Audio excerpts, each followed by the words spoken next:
안녕하세요, 가비입니다. 오늘은 제가 며칠 전에 대구 국립박물관을 다녀왔고 지금 현재 박물관에서는 은혜사라고 하는 사찰과 함께 협업하여서 은혜사 특별전을 하고 있었어요. 그래서 그 전시를 보러 다녀왔고 오늘은 그 후기를 남겨볼까 합니다.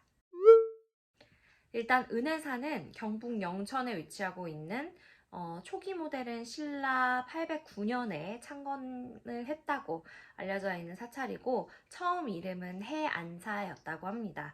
그러다가 이제 역사 속에서 위치도 좀 바뀌게 되고 하면서 이름을 은혜사라고 바꾸게 되었다고 합니다. 그러니까 신라 809년에 지어졌잖아요. 그러니까 그 무구한 역사만큼이나 많은 유물을 가지고 있는 사찰이기도 한데요. 그래서 그 유물들을 가지고 지금 현재 대구 국립박물관에서 특별전을 진행하고 있습니다. 사실 저는 일평생을 기독교 신자로 살았거든요. 태어나면서부터 결혼 전까지는 교회를 다니면서 개신교 신자로 살았고 결혼하면서 제가 가톨릭으로 개종을 해서 제 이름 가비도 세례명 가브리엘라의 줄임이거든요. 그래서 쭉 어쨌든 기독교 신앙생활을 하고 있는 상태임에도 불구하고 제가 왜 은혜사 특별전 이런 것들을 가서 보고자 하느냐.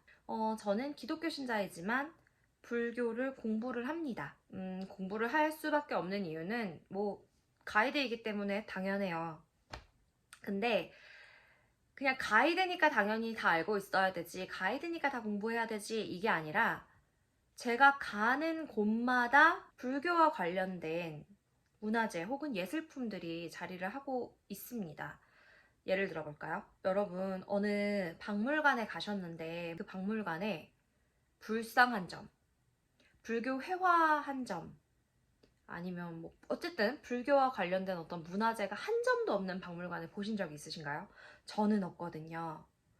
그러면 또 전국에 이제 명산이라고 하는 산들이 많이 있는데 그런 명산에 가셨을 적에 사찰 하나, 암자 하나 자리하고 있지 않은 산은 보신 적 있으신가요?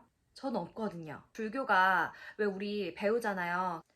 고구려 소수림왕, 백제 침류왕, 신라 법흥왕, 그 불교를 공인한 왕들 이름 한 번쯤 외워보셨죠? 학교 다니거나 한국사 시험 준비하시면서. 그래서 우린 그런 것들을 외우고 있는데 고구려에 가장 먼저 불교가 공인됐던 해가 372년이라고 합니다.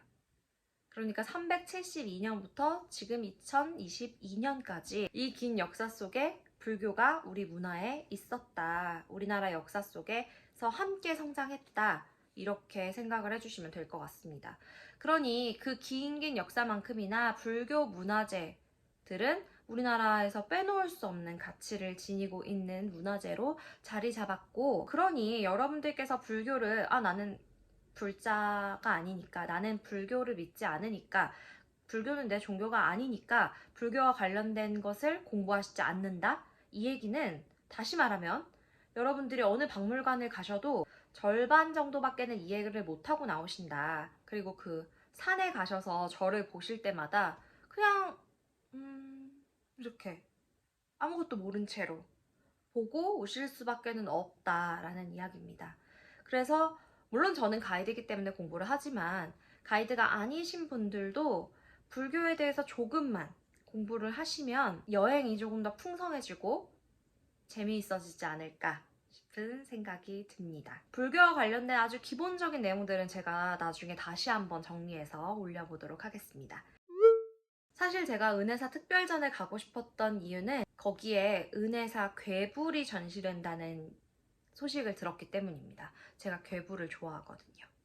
그래서 은혜사 괴불도 꼭 한번 보고 싶었어요. 자, 그러면 괴불은 무엇인가? 괴불이라는 것은요, 앞에 괴자가 걸 괴자를 사용합니다. 즉, 거는 불화를 의미하는데 언제 거느냐? 불교에서 야외 행사를 할 때 겁니다. 근데 생각해보세요. 야외 행사를 할 때 걸어놓는 그림 모두에게 잘 보이도록 걸어놔야 되지 않겠습니까? 그래서 이 불화는 굉장히 크기가 큽니다. 어느 정도로 크냐면 약 한 10에서 11m 정도 될 정도로 크기가 큽니다. 이 10에서 11m면은 이제 거의 아파트 3층 이상 높이라고 생각을 하시면 될 것 같아요. 그리고 이런 궤불은요, 아시아에서도 우리나라에 밖에는 없는 회화 형식이라고 하더라고요. 그래서 궤불은 우리나라의 독창성을 보여줄 수 있는 불교 회화다라고 봐주시면 되겠습니다. 제가 국립중앙박물관에서 굉장히 좋아하는 그런 장소들이 몇 군데 있는데, 그 중에 하나가 중앙박물관 2층에 자리하고 있는 궤불 특별전 공간입니다. 이 얘기를 제가 한번 하고 싶었는데, 어떤 얘기냐면, 제가 이제 중앙박물관에 투어를 가게 되면은 보통 대부분의 관람객들은 1층에 계세요. 그리고 2층에 딱 올라가는 순간 관람객 수가 현저히 줄어듭니다. 이 얘기는 무슨 얘기냐면, 많은 관람객 분들이 혼자 이제 스스로 관람을 즐기실 때 1층 전시만 보고 가시는 경우가 대부분이다라고 생각을 하시면 될 것 같아요. 근데 2층하고 3층에도 굉장히 좋은 전시관들 많이 있거든요. 뭐 2층에 올라가시면 이제 국립중앙박물관의 하이라이트라고 할 수 있는 이제 사유의 방, 방가사유상이 2점 놓여있는 사유의 방까지는 가시는데, 그 밖에 다른 전시관들은 제가 투어를 할 때마다 저는 편해요. 가이드는 편합니다. 손님들 모시고 가면 우리 손님들밖에 안 계세요. 저는 그렇게 좀 붐비지 않는 것을 선호하지만, 또 오셨는데 1층만 보고 나가시는 거는 조금 아쉽지 않나 이런 생각을 많이 해봤어요. 근데 왜 그렇게 1층에만 사람이 모일까? 왜 전시를 1층만 보고 나가실까? 이런 생각을 해보면, 사실 1층 전시가 쉽거든요. 선사시대, 그다음에 고구려 백제신라, 삼국시대, 뭐 통일신라, 조선, 이렇게 일반적으로 우리한테 좀 익숙한 그런 내용들이 많이 들어있는 게 1층 전시예요. 반면에 2층하고 3층은 조금은 해설이 좀 필요한, 배경 지식이 조금 필요한 전시라고 보시면 되겠습니다. 그래서 이해가 잘 안 된다, 그리고 너무 어렵다, 내가 배경 지식이 필요할 것 같다 라고 생각하신다면 가이드 투어를 들으시는 것도 방법이라고 생각해요. 우리가 알고 보는 거랑 모르고 보는 거는 천지 차이잖아요. 그냥 이렇게 쭉 지나가지 마시고 하나하나 이야기를 좀 들어보시면서 함께 관람을 하시면 훨씬 좋지 않을까 싶습니다. 그래서 국립중앙박물관 투어를 듣고 싶으시다면 한국자전거나라 국립중앙박물관 투어를 신청하시면 되겠습니다. 협찬받은 거 아니고요. 광고받은 거 아니고요. 제가 한국자전거나라 가이드이지만 중앙박물관 투어를 제가 하는 것도 아닙니다. 정말 추천할 만한 투어예요.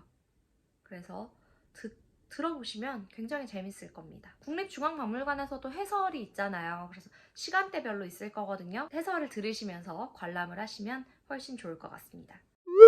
자, 어쨌든 다시 돌아와서 국립중앙박물관 2층에 가시면 궤불 전시 공간이 있어요. 그 벽이 굉장히 크거든요. 그래서 2층에서부터 3층에 걸쳐서 벽이 마련이 되어 있고, 그곳에 이제 궤불이 전시가 됩니다. 저는 여러분들께 궤불을 꼭 실제로 보시라고 말씀을 드리고 싶은 게, 실제로 보시면요, 약간 압도당하는 그런 기분을 느끼실 수가 있으실 거예요. 일단 그림의 크기 자체가 굉장히 크잖아요. 그러니까 규모에서 오는 그런 압도감도 있을 거고, 거기 이제 부처님이 입상으로 계시는 그림들이 있거든요. 그러면 정말 그곳에 서 계시는 것 같은 어떤 그런 웅장함도 느낄 수가 있습니다. 그래서 궤불은 어떤 사진이나 아니면 도록이나 이런 걸로 보시기보다는 실물로 꼭 보셔라 라고 이야기를 드리고 싶고, 2층에서 위로 올려다가도 한번 보시고 3층에 올라가시면요, 부처님의 눈높이랑 높이가 맞아요. 그럼 3층에서 보시는 그 궤불의 느낌은 또 다릅니다. 그래서 궤불을 감상하실 때는 꼭 아래에서도 한번 보시고 위에 층에서도 한번 보셔라, 이렇게 말씀을 드리고 싶습니다. 여러분 생각해 보시면, 우리가 이제 실내에서 예배라든지 그런 법회라는 것을 주관을 할 때를 보게 되면, 실내라는 공간은요, 그러니까 예를 들면 불교 사찰이면 법당이 될 테고, 이제 성당, 교회, 이런 건축물들 이제 안에서 우리가 예배를 드리고 할 때를 보면은요, 생각해보세요. 그 법당에 보면은 막 향도 피워져 있고, 위에 연꽃도 자리하고 있고, 뒤쪽으로 그런 불교 회화도 걸려 있고, 앞에 막 불상이 여러 점 이렇게 자리하고 계시고, 그러면 절로 좀 사람이 신앙심이 생기고 이 기도와 이런 것들에 집중을 할 수가 있잖아요, 사람이. 교회도 마찬가지죠. 성당도 마찬가지고 거기 이제 막 그 웅장한 그 성가대와 그 찬양이 막 울려 퍼지고 막 찬송가가 막 그 공간에 가득 메우고 그리고 저기 십자가가 저 위에 이제 자리하고 있고 이러면 막 절로 홀리해지고 사람이 이 신앙에 집중할 수 있는 집중도가 좀 생기게 되는데 상대적으로 야외에서 하는 행사는 그런 힘이 좀 떨어지죠. 야외니까. 그러면 그곳에 참여한 사람들에게 이 행사를 위해서 어떤 집중력과 몰입도 이런 것들을 높이기 위해서 어쩌면은 불화를, 괴부를 그린 것이 아닐까라고 저는 추측하고 있습니다.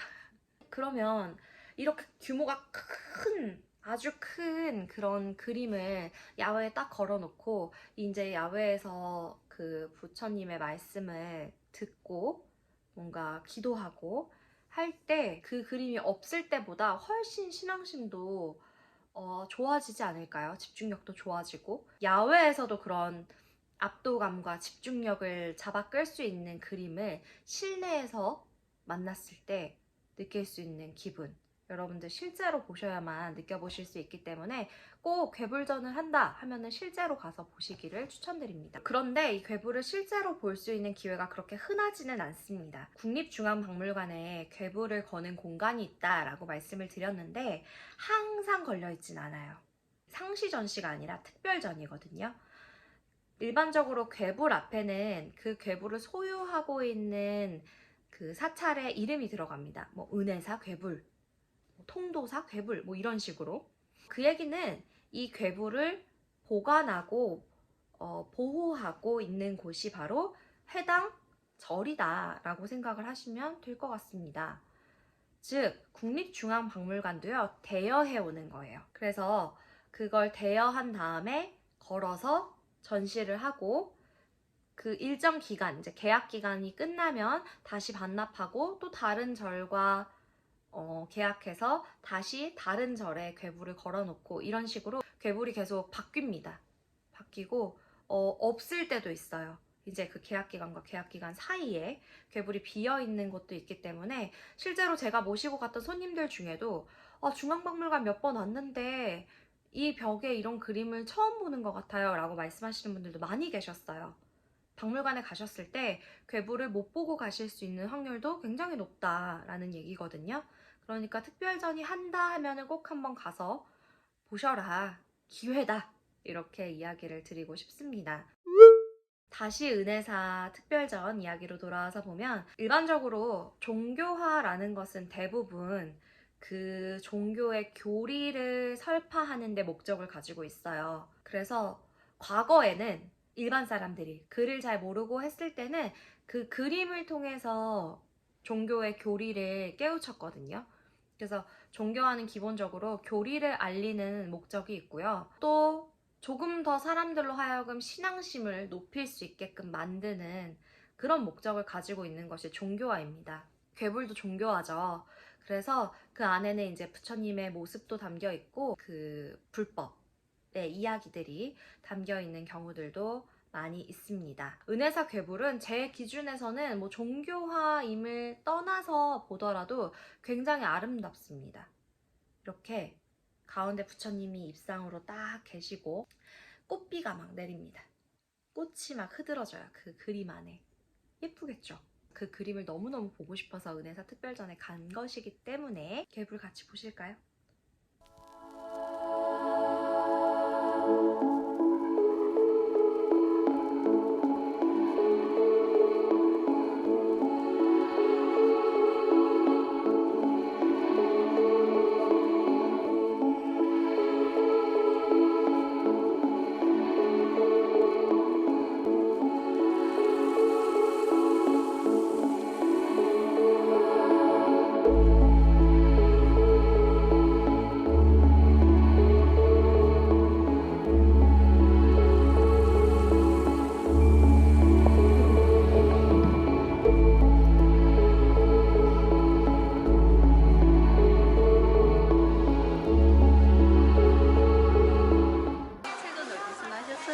이 책은 제가 국립중앙박물관에서 개불전 때 산 도록입니다. 그러세요? 네. 왜? 제가 갖고 있는 똑같은 게 있길래 아, 일부러? 네, 맞아요. 괴물 보려고 은혜사도 갔었는데 확실히 괴물은 이제 자주 꺼내놓는 게 아니다 보니까 그래서, 네. 그래서는 아예 안 꺼내죠. 오히려 박물관들이 전시할 때나 볼 수 있지. 해설사님이세요? 네, 지금 네. 학연사분이 네. 그 스님들 모시고 하고 있더라고요.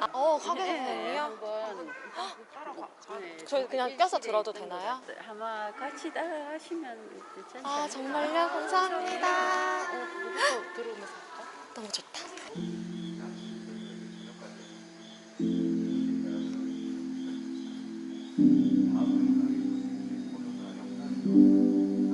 한국에도 없는 유일한 정말 멋진 나은님들이로 만든 한 분 한 분 인수하러 갔다가 생각보다 엄청 무거워요. 예, 생각보다 무거워가지고 그 포장하시는 분과 운송하시는 분들이 좀